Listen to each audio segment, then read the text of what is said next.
Hello everyone, আসসালামু আলাইকুম। আমি পপি, বাংলাদেশি ব্লগার পপি চ্যানেলের পক্ষ থেকে আপনাদেরকে আরো একবার স্বাগত জানাই। কাছে এবং দূরে, দেশ ও দেশের বাহিরে যে যেখান থেকে আমার এই ভিডিওটি দেখতেছেন, আশা করছি আল্লাহর অশেষ রহমতে সবাই ভালো আছেন। আলহামদুলিল্লাহ, আমরাও ভালো আছি। কিছুদিন থেকে আমাদের নোয়াখালীতে খুবই বৃষ্টি হচ্ছে। আর বৃষ্টির কারণে দেখেন পরিবেশটা নিস্তব্ধ হয়ে আছে। এখন আমি ছাদে এসেছি আর আমার মেয়েও আমার পিছন পিছন চলে এসেছে। ছাদে কয়েকটি বালতি দিয়েছিলাম পানির জন্য। বৃষ্টির পানি নেব আর বৃষ্টির পানি দিয়ে আমি রান্না বান্না করে থাকি।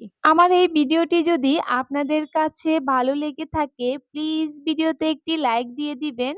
যারা আমার চ্যানেলে নতুন এসেছেন চাইলে কিন্তু চ্যানেলটি সাবস্ক্রাইব করে আমার পাশেই থেকে যেতে পারেন। আর অলরেডি যারা সাবস্ক্রাইব করে ফেলেছেন তাদেরকে তো অসংখ্য ধন্যবাদ। ছাদে এসেছি আর চারপাশটা দেখতেছি। এই যে দেখুন ড্রাগন গাছ, আর ড্রাগন গাছে দুটো ড্রাগন ফলও ধরেছে। তো এগুলো একটু দেখে যাচ্ছি। আমার বাসায় যেসব ড্রাম বা বালতি বলেন একটু ব্যবহার করার ফলে পুরানো হয়ে গেছে, ওগুলোতে আমি গাছ লাগিয়ে থাকি। আমার বাসা যেহেতু ৬ তলার উপরে, তো মাটি এনে মাটি দিয়ে গাছ লাগানো অনেক কষ্ট হয়ে যায়। তো এই ক্ষেত্রে আমি কি করি জানেন? গাছ লাগানো থেকে দূরে সরে যাই না। বুদ্ধি করে সবজির খোসাগুলো বালতি বা ড্রামের মধ্যে আমি জমিয়ে জমিয়ে একদম ফুরায় ফেলি। তার উপরে একটু পরিমাণ মাটি দিয়ে গাছগুলো আমি রোপণ করে দিই। এই যে দেখুন, এখানে একটি ড্রামের মধ্যে আমি ফুল গাছ লাগিয়েছি। এই ফুল গাছের একটি মাত্র ডাঁটা ছিল আমার ব্যালকনিতে শুকিয়ে যাচ্ছে। তখন এখানে একটি মাত্র ডাঁটা এনে লাগিয়েছি আর কি সুন্দর অনেকগুলো হচ্ছে। আমাদের এখানে কিন্তু প্রচুর পরিমাণে বৃষ্টি হচ্ছে। এখন কিন্তু বৃষ্টি একটু থেমেছে আর আমি ভাবতেছি বাজারে যাব। আর এই তো বাজারে চলে এসেছি। বাজারে এসে কিছু মাছ কিনেছিলাম।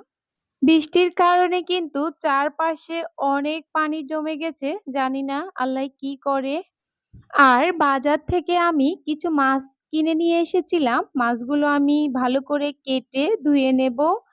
আমাদের এদিকে কিন্তু অনবরত অনেক দিন থেকে বৃষ্টি হচ্ছে।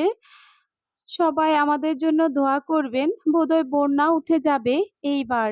এই তো আরো কিছু চিংড়ি মাছও নিয়ে এসেছি। আর এইদিকে আমার মেয়ের পছন্দের কিছু জিনিস, টমেটো সস, কাসুন্দি আর সয়া সস, এগুলো নিয়ে আসলাম।